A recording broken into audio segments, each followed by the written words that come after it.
எல்லோருக்கும் வணக்கம். இன்றைக்கி நாம் நம்மளுடைய சேனலில் என்ன மாதிரியான விஷயங்கள் எல்லாம் பார்க்க போகிறோம் அப்படின்னு பார்த்தீங்கன்னா, மகர ராசி நேயர்கள் அனைவருக்குமே டிசம்பர் 10ஆம் தேதிக்கு பிறகு ஒரு சில மாற்றங்கள் எல்லாம் உங்களுடைய வாழ்க்கையில் நடக்க இருக்குங்க.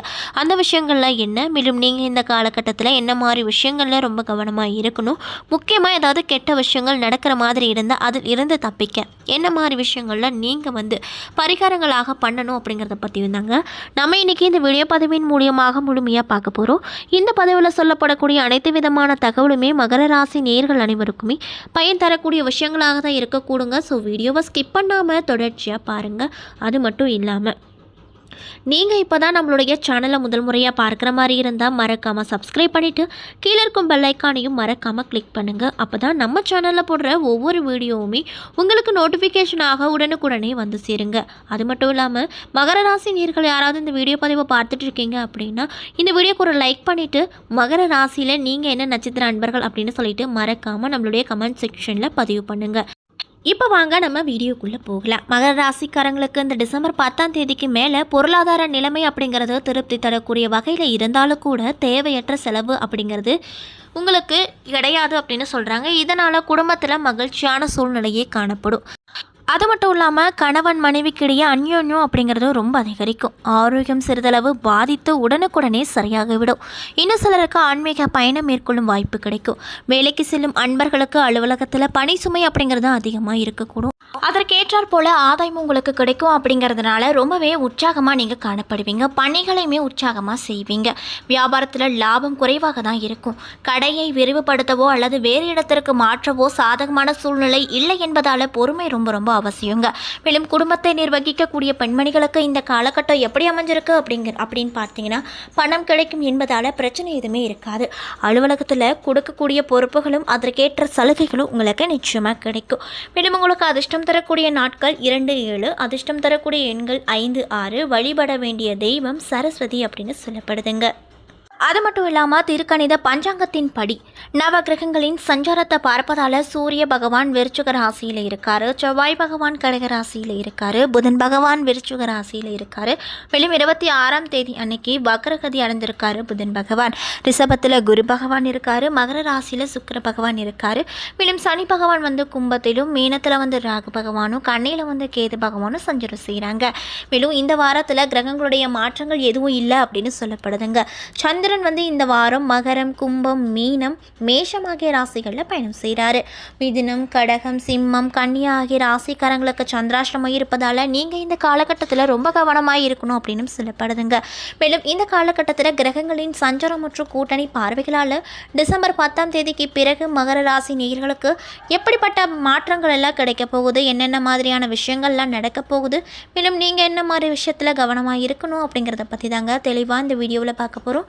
இந்த பதிவானது ரொம்பவே பயன் தரக்கூடிய விஷயங்களாக இருக்கும். ஸோ வீடியோவை ஸ்கிப் பண்ணாமல் பாருங்கள்.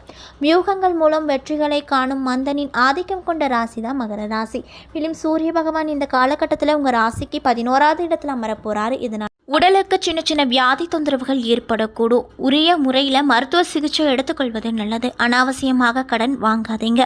திருப்பி செலுத்த முடியாமல் சங்கடப்படுவீங்க. மேலும் சந்திர பகவானுடைய நகர்வால நீங்கள் செய்யக்கூடிய தொழிலுக்கு நிறைய விதமான மாற்றத்தையும் உதவியும் ஏற்படுத்தி கொடுப்பாரு. ஏற்ற இறக்கமாக வியாபாரம் நடந்தாலுமே பணம் உங்களுக்கு இருந்து கொண்டே இருக்கும். அரசாங்க காரியங்கள் அலட்சியமாக இருக்க வேண்டாம். செவ்வாய் பகவான் இந்த காலகட்டத்தில் உங்கள் ராசிக்கு 7ஆவது இடத்துல அமரப் போகிறாரு. இதனால் போட்டி பந்தயங்களில் வெற்றி கிடைக்கும்.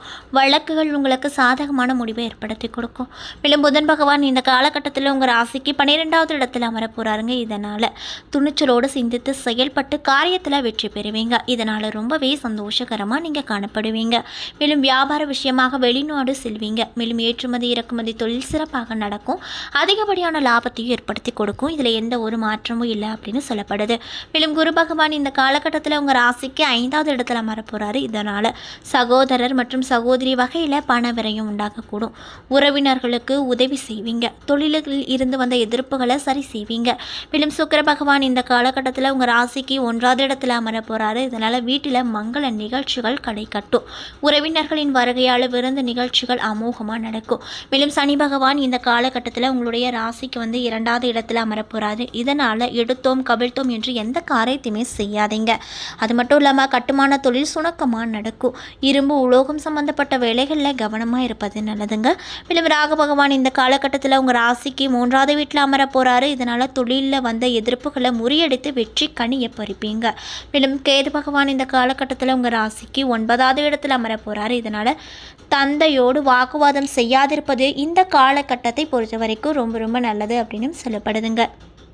இல்லாமல் மகர ராசியில் உத்திராடம் 2, 3, 4 பாதங்கள், திருவோணம், அவிட்டம் 1 மற்றும் 2ஆம் பாதங்கள் என நட்சத்திரங்கள் இருக்குது. கிரக நிலையை ஆராய்ந்து பார்க்கும்போது உங்களுக்கு இந்த டிசம்பர் 10ஆம் தேதிக்கு பிறகு என்னென்ன மாற்றம் கிடைக்கும் அப்படின்னு பார்த்தீங்கன்னா, கிரக நிலையெல்லாம் எப்படி அமைஞ்சிருக்கு அப்படின்னு பார்த்தீங்கன்னா, ராசியில் சுக்கிர பகவானும் சந்திர பகவானும் கூட்ட நிலையில் இருக்காங்க. தனவாக்கு குடும்பஸ்தானத்தில் சனி பகவான் இருக்கார். தைரியவீரிய ஸ்தானத்தில் ராகு பகவான் இருக்கார். பஞ்சமஸ்தானத்தில் குரு பகவான் இருக்கார். களத்திர ஸ்தானத்தில் செவ்வாய் பகவான் இருக்கார். பாக்கியஸ்தானத்தில் கேது பகவான் இருக்காரு. லாபஸ்தானத்தில் சூரிய பகவானும் புதன் பகவானும் இருக்காங்க. இதனால் உங்களுக்கு இந்த காலகட்டம் எப்படி இருக்க போகுது அப்படின்னு பார்த்தீங்கன்னா, பணவரத்து அதிகமாக இருக்கும். தடைப்பட்ட காரியங்களில் சாதகமாக கண்டிப்பாக நடந்து முடியும். தேவையற்ற பிரச்சனைகளில் தலையிடுவதை தவிர்த்து கொள்வது ரொம்ப ரொம்ப நல்லதுங்க. சொல்ல காப்பாற்ற ரொம்பவே பாடுபடுவீங்க.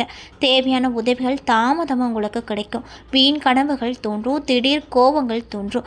அது மட்டும் இல்லாமல் தொழில் மற்றும் வியாபார தொடர்பான அலைச்சல் அப்படிங்கிறது ரொம்ப அதிகமாக இந்த காலகட்டமானது உங்களுக்கு ஏற்படுத்தி கொடுக்கும். வாடிக்கையாளர்களிடம் பேசும்போது நிதானத்தை கடைபிடித்து பேசுவது ரொம்ப நல்லதுங்க. தொழிலில் முன்னேற்ற தொடர்பான கவலை ஏற்பட்டு அதற்கு பின்னர் சரியாகிவிடும். அது மட்டும் இல்லாமல் உத்தியோகத்தில் இருப்பவங்க ஒரு சின்ன விஷயத்திற்காக கூட அலைய வேண்டிய நிலைகள் உருவாக போகுது. மேலும் குடும்பத்தில் தேவையற்ற குழப்பங்கள் ஏற்பட்டு அதற்கு பின்னர் சரியாகும். உடல் ஆரோக்கியத்தில் கவனம் தேவை. கணவன் மனைவிக்குள் கருத்து வேற்றுமை ஏற்படக்கூடும். மேலும் உங்களுடைய செயல்களை குடும்பத்தில் உள்ளவர்கள் குற்றம் சொல்லுவாங்க. அதே போல் பெண்களாக இருக்கக்கூடியவங்களுக்கு கொடுத்த வாக்க காப்பாற்ற பாடுபடுவீங்க. மேலும் கலைத்துறையில் இருக்கக்கூடியவங்களுக்கு மற்றவர்கள் பிரச்சனைகளில் தலையிடுவதை தவிர்த்து கொள்வது நல்லது. அரசியல் துறையில் இருக்கக்கூடியவங்க எப்படிப்பட்ட மாற்றத்தை இந்த காலகட்டத்தில் பெற போகிறாங்க அப்படின்னு பார்த்தீங்கன்னா, கோபத்தை தவிர்த்து கொள்வது முற்றிலும் நன்மை தரும். மாணவர்களுக்கு நிதானத்தை கடைபிடிப்பது வெற்றிக்கு உதவிகரமாக இருக்கும். மேலும் பாடங்களை கூடுதல் கவனத்தோடு படிப்பது ரொம்ப நல்லதுங்க. மேலும் நீங்கள் இந்த காலகட்டத்தில் என்ன மாதிரி விஷயங்களை பரிகாரமாக செய்யணும் அப்படின்னு பார்த்தீங்கன்னா, விநாயக பெருமானை வழிபடுவது எல்லா காரியங்களும் நன்றாக நடக்க உதவிகரமாக இருக்கும். மேலும் உங்களுக்கு இருக்கக்கூடிய எப்பேற்பட்ட கஷ்டமாக இருந்தாலுமே அந்த விநாயகரை நீங்கள் மனதார வேண்டி பிரார்த்தனை செய்தீங்க அப்படின்னா அந்த கஷ்டங்கள் அனைத்துமே தீரும். மேலும் குடும்பத்தில் அமைதி பிறக்கும். ஸோ நீங்கள் மகர ராசி நேயர்களாக இருந்தால் நான் சொன்ன மாதிரி இந்த விஷயத்தெல்லாம் செய்து பாருங்கள். கண்டிப்பாக அந்த விநாயகர் பெருமான் உங்களுக்கு நல்ல ஒரு வழியவே காட்டுவார். மேலும் உங்களுக்கு மகர ராசி நேயர்கள் யாராவது தெரிஞ்சவங்களா இருந்தால் அவங்களுக்கு மறக்காமல் இந்த வீடியோவையும் இந்த பரிகாரத்தையும் ஷேர் பண்ணி விடுங்க. அவங்களும் பலன் அடையட்டும். அதே போல் மகர ராசியில் இருக்கக்கூடிய உத்திராடம் 2, 3, 4 பாத நட்சத்திர அன்பர்களுக்கு இந்த காலகட்டமானது எப்படி இருக்க போகுது அப்படின்னு பார்த்தீங்கன்னா, எதிர்பார்த்த விதமாக பணவரவு அதிகரிப்பதால் மகிழ்ச்சி ஏற்பட்டாலுமே தேவையற்ற செலவுகள் ஏற்படும். வழக்குகளில் நிச்சயமாக வெற்றி கிடைக்கும். அக்கம் பக்கத்தில் தேவையற்ற விவகாரங்களில் மூக்கை நுழைக்காதிருப்பது ரொம்ப நல்லது. மனைவி மற்றும் குழந்தைகளிடம் மனைவிட்டு சிரித்து பேசி மகிழ்ச்சி அடைவீங்க. அதே போல் திருவோணம் நட்சத்திர அன்பர்களுக்கு இந்த காலகட்டமானது எப்படி அமைஞ்சிருக்கு அப்படின்னு பார்த்தீங்கன்னா, உறவுகள் உங்களோட மகிழ்ச்சி காலங்கள் கழிப்பாங்க. அரசு பணியில் இருக்கக்கூடியவங்க தங்களுடைய உயர் அதிகாரிகள் மனமகிழும் வண்ணமாக கடமை உணர்வோடு செயல்பட்டு பாராட்டு பெற முயற்சி செய்வாங்க.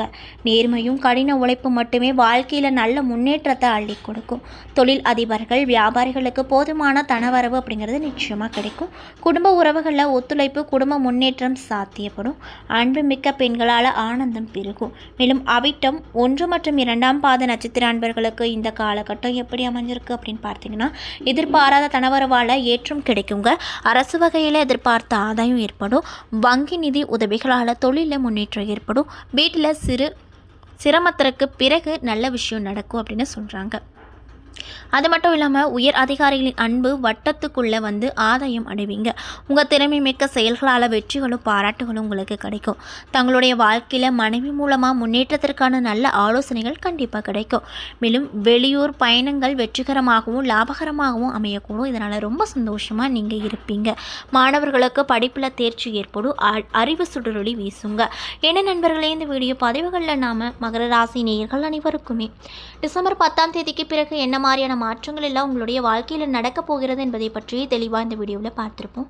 இந்த வீடியோ பிடிச்சிருந்தால் லைக் பண்ணுங்கள், ஷேர் பண்ணுங்கள். அது மட்டும் இல்லாமல் இது போன்ற ஆன்மீக தகவல்கள் அனைத்தும் உடனடியாக தெரிஞ்சுக்கணும் அப்படின்னு நீங்கள் நினச்சா நம்மளுடைய சேனலை மறக்காமல் சப்ஸ்கிரைப் பண்ணிவிட்டு கீழே இருக்கும் பெல்லைக்கானையும் மறக்காமல் கிளிக் பண்ணுங்கள். அப்போ தான் நம்ம சேனலில் போடுற ஒவ்வொரு வீடியோவுமே உங்களுக்கு நோட்டிஃபிகேஷன் மூலியமாக உடனுக்குடனே சேருங்க.